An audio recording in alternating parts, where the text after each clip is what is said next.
A few of you have been asking about how we manage sailing at night time, especially kind of use of instruments and lights and all of that sort of thing. So I thought I'd run you through a bit of my setup here. So first of all, torches. At night time, I wear a head torch all the time.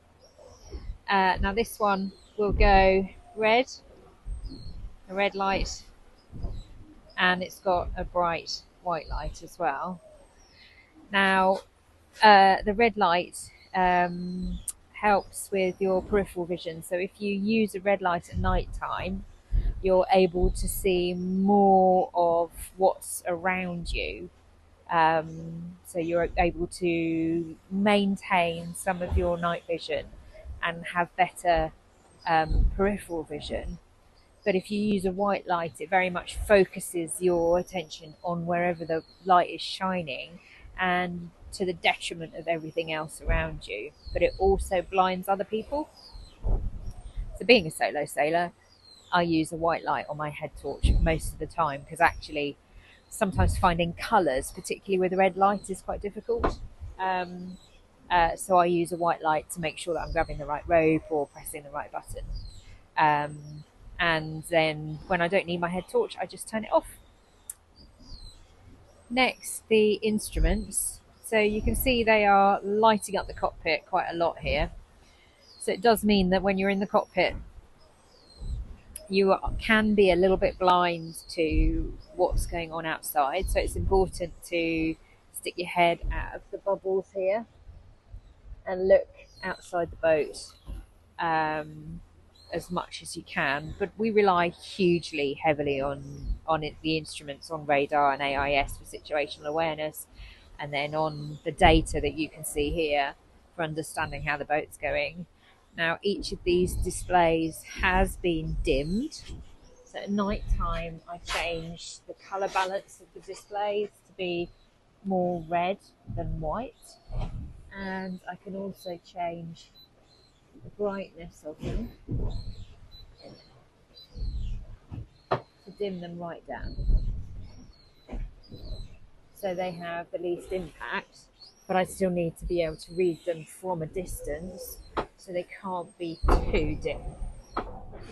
We use AIS a lot anyway for our situational awareness, especially when there's one person on board. You can't be everywhere all the time, but it's not always that easy to look out from a distance. When you're travelling at speed, it's not always easy to see potential collision targets in a good time frame. So you rely on technology, and AIS is one of those technologies. That's the Automatic Identification System. And so you can see here we've got a vessel just off our starboard bow. So that is travelling at 14 knots. And its closest point to us is going to be 2.28 miles in 43 minutes, and it passes behind us. So that's presenting no risk. But I've got alarms set up on here, so if anything is going to cross within a mile of us, an alarm will go off, which means that we can monitor it closely and make sure we pass at safe distance, and if necessary, give them a shout on the VHF just to make sure we've both seen each other and we both know what is going to happen. This screen here shows really nicely the currents in this area. So you can see the winding one here that's looping around. That is the Gulf Stream. So that's the one that's coming up from the south. That's the warm water, and that creates quite turbulent seas. It can create a lot of electrical activity, so you tend to get thunderstorms around the Gulf Stream, and it's a strong current. So if you get wind over tide in this area, the seas can be incredibly rough.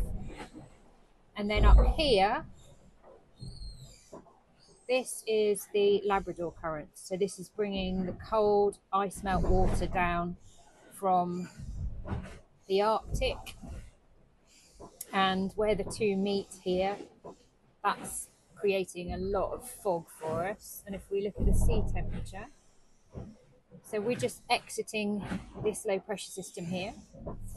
And I think we're about here. There. Zoom in a bit.